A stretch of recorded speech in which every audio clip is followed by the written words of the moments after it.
a lot of what is going on, we lay at the feet of the mainstream media. A lot of times, all you have is people that go on mainstream media and they in a cavalier way, call people that disagree with them racists, Nazis, misogynists, trolls, unacceptable views. Yeah. And this is not the way Canada has been in the past.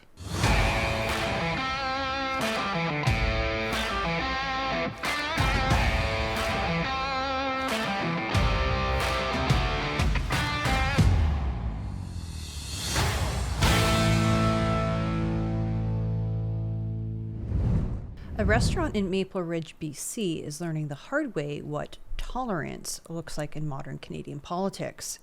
After hosting a private event attended by Pierre Poilievre, the owner faced harassment, threats, and coordinated attempts to destroy her business. And we're also going to remind Canadians that this is not the first time something like this has happened. Let's take a look. Restaurant harassed for hosting Poilievre, January 12th. And this is by Maple Ridge News. A Maple Ridge restaurant that hosted opposition leader Pierre Poilievre and about 40 local conservatives suffered harassment afterward. Quote, "This was scary for me. It was very bad," end quote, said Veronica Rial of Ronnie's Bistro. She explained the harassment went from one-star reviews and slanderous comments on Google to online talk about boycotting her business. She was afraid of the damage that could be done to a good reputation she has been building for about 14 years. Now, just a correction here. So we've come to learn that Veronica has been in Canada for 14 years, but the restaurant itself is only about 2.5 years old. So we just want to make sure that that's corrected for the record. Poilievre did an under-the-radar stop in Maple Ridge, and Maple Ridge East MP Mark Dalton hosted him at the diner in the industrial park over on River Road on Friday evening, January 9th. Rial said she is not active politically. As a single mother of two running her own restaurant, she was simply glad for the business, and the party members paid for all the food and beverages they ordered. Afterwards, Rial made a social media post about hosting one of Canada's most prominent politicians. Immediately, there were a lot of negative responses to the post. Quote, "After 40 minutes, I had to delete it," end quote. The vitriol surprised her. Originally from Italy, Rial admits she has more to learn about Canadian politics. Quote, "I'm not political, and I didn't know it could be so bad just hosting a meeting," end quote. Asserting that a business hosting politicians shouldn't see them being denigrated, Dalton took a swipe at the trolls who harassed Ronnie's Bistro.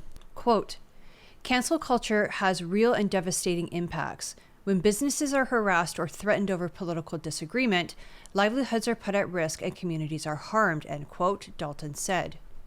Quote, "Small businesses should never become collateral damage for someone else's outrage. Hosting a meeting does not justify intimidation or online abuse," end quote. Having worked hard for 14 years to make her restaurant a success, she could not afford to see it damaged, and Rial spent 3 days communicating with Google.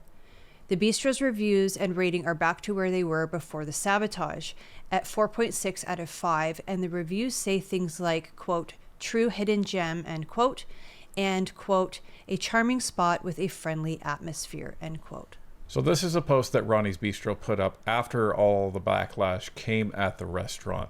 And it says, "Dear valued customers, I have decided to make this public post to clarify once and for all what has happened over the past few days and what is unfortunately still happening, putting at risk years of hard work and sacrifice. A few days ago, Ronnie's Bistro was chosen as the venue for a private event. As always, we were professional and welcoming, asking only for the number of guests, the type of menu, and the event timing. When guests began arriving with Canadian flags, we understood that the event was related to our country. Only at the end, to our great surprise, did we realize that we were hosting the leader of the Conservative Party. Ronnie's Bistro is a big family. We are proud to be Canadian citizens and proud to have a diverse team made up of newcomers and people from many backgrounds, Mexican, Japanese, Italian, Indian, who have chosen to work with us and for you, offering every day only amazing food, passion, and respect. As a self-made woman entrepreneur who has built everything through hard work and sacrifice, and who now provides employment for many families, we firmly denounce and stand against any form of hatred.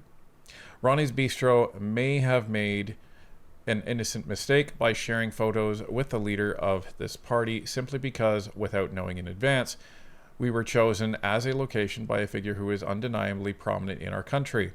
There was no political intention and no hidden message, just the pride, perhaps excessive, of being selected as a restaurant. We sincerely apologize to anyone who felt offended or uncomfortable. This was never our intention, and we take full responsibility for the misunderstanding. With great humility, now more than ever, Ronnie's Bistro asks for the support of those who truly know us, who have dined with us, and who appreciate every day the quality, authenticity, and respect we offer our customers. We cannot afford to send home employees who depend on us, nor can we allow years of work and sacrifice to be destroyed by haters or by political views that have nothing to do with our restaurant, our work, or our values. This is what's really unfortunate in Canada right now, because a lot of what is going on, we lay at the feet of the mainstream media. A lot of times, all you have is people that go on mainstream media and they in a cavalier way, call people that disagree with them racists, Nazis, misogynists, trolls, unacceptable views. Yeah. And this is not the way Canada has been in the past. We used to be able to disagree with one another on our political views and then go to lunch. It didn't matter the political view of a restaurant that was hosting a politician. What mattered is how good the food was. But that has slipped away in this country, and it's really been evident over the last couple of years. It shouldn't matter what restaurant Pierre Poilievre chooses to stop at. Now, I made a post at around 1 a.m. last night, something like that, because I wanted to highlight this story from this local news outlet, because it highlights a problem that has been growing in this country.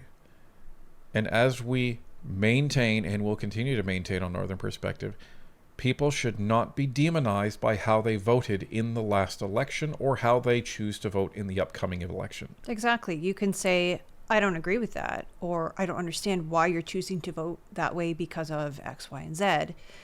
But the abuse and the hatred it needs to stop. I can say I don't understand why people continue to support the Liberal government or the Liberal Party, and that's fine. I can say I don't agree with them, and we can have a discussion and a debate based on the policies and what the Liberals have or have not done. But one thing that we won't do is call them names, insult them, and denigrate them, because that doesn't win people over to your side. All that does is push people further away. And this is what we see happening, especially in the mainstream media. We've experienced it ourselves by being called a crazy right-wing YouTube channel. By someone quite prominent, right. I'll add. Someone who is regarded as an authority, a senior authority in Canadian journalism. So, people have to be accountable for what they're saying and the impacts of what they're saying. And we talked about this also during the whole Charlie Kirk tragedy as well. And we also talked about the fact that time and time again, politicians will stand up and they say, we need to reduce the temperature. And that happens for about a week. And the media tones down for about a week. And then they're back to the same old pattern. But this is what happens. Now, this isn't all coming from the left.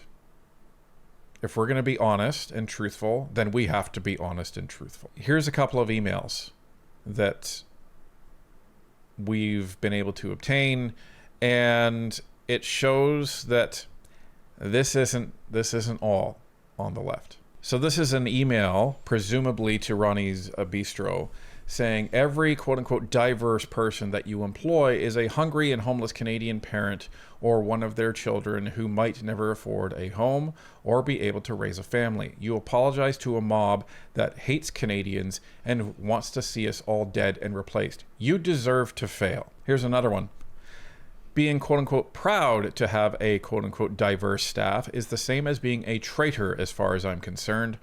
The children of the people who spent hundreds of years building up this economy and making Canada an attractive place for people to visit are suffering while not being able to find work and are losing their homes and, in some cases, turning to drugs so that you can be quote-unquote proud of your diverse staff. A curse upon you and your business. So this is somebody that was angry that the bistro apologized for posting the photo. And in that apology, they had indicated that they had a diverse staff of Canadians, many who came from places like Italy and Japan and India. Just because you look different does not mean you're not Canadian. Like, I don't know why this needs explaining. Right. And to NP Nation, we know this doesn't need explaining. But we wanted to ensure that NP Nation understands this is what's happening. And this is where it becomes really important to take care of our own house. If we are going to sit here and chastise people on the left and the far left for engaging in this type of behavior, we need to hold our own selves to account as well. And people have said online in response to our posts, well, you guys never say anything when it's the other way around. You cheer and you call for people to harass restaurants and all of this stuff. And we responded saying, go ahead and provide the link and the date, the timestamp, and the screenshot or the video of where we said that. And we will wait as long as it takes because you won't find it because we never have. This is the post that we made. The link is in the description, so we're not going to make it. But one of the parts that I am going to read in here is where I say, make no mistake, we would be condemning anyone who treated a restaurant that hosted Carney the exact same way. Canadians are better than that, so let's show it. We can say that because we know we have done that, and we have proof that we've done that. Back in 2024, there was a by-election in the riding of Durham when Aaron O'Toole stepped down, and Jamil Giovanni was running as the Conservative candidate. Now, he was expected to win, but it didn't stop Trudeau from visiting the riding and hosting an event for their candidate that was running against him. You would expect nothing less. It's a by-election. Of course he's going to do that. Guess what happened? Ontario Brewery receives onslaught of online hate after hosting Justin Trudeau. The Brewers' Pantry has been at the center of political threats and hate since last week. The storm came almost immediately after hosting Prime Minister Justin Trudeau at local Liberal MP federal by-election candidate Robert Rock's private campaign event on Thursday evening in Bowmanville, Ontario. After word spread on local Facebook groups that the Prime Minister was at the event, they were inundated with messages of hate. Quote, the phone was just blowing right up there, like, you guys saw the worst.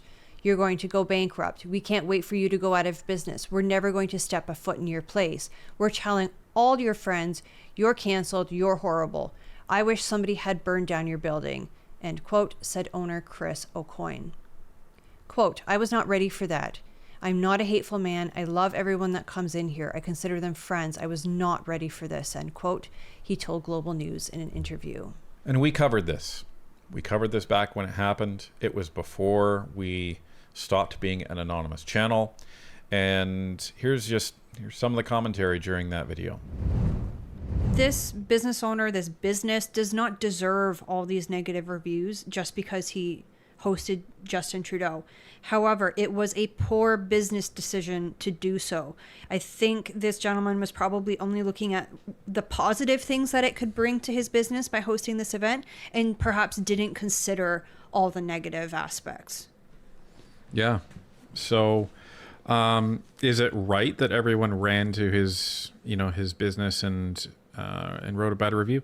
No, I don't think so. I think businesses should be judged on truthful business, Yeah. like on what actually happened. Like, do they offer a good service or not? Because the thing is you may not agree with the politics of somebody, and that's what we need to be careful of. We need to be careful not to demonize people just because, they may vote liberal. So I think since I made that statement approximately 2 years ago, that I've learned a lot, I've grown a lot, and not everything I said back then is what I believe now. At the time, I had another small business that was completely separate from Northern Perspective, and I wanted it kept separate from the politics because I was afraid of what people would say. That's why we were still using the avatars. And now being out in the open and being a part of, Northern Perspective, being involved with the Conservative Party and our EDA, just being around politicians and politics in general, my attitude has changed. It's that business owners don't deserve at all to have any repercussions for hosting an event. They should not have, foreseen anything. It's not a poor business decision. Business owners care about their bottom line, full stop. If they have a party of 40 people, that's a lot of money for a restaurant. I used to work in a restaurant when I was in college, and that's a lot of cash. And if they want to host an event because maybe they do support the party, I don't know, then that should be their right. We need to stop attacking others because they don't believe the same things that we do, and that's the bottom line.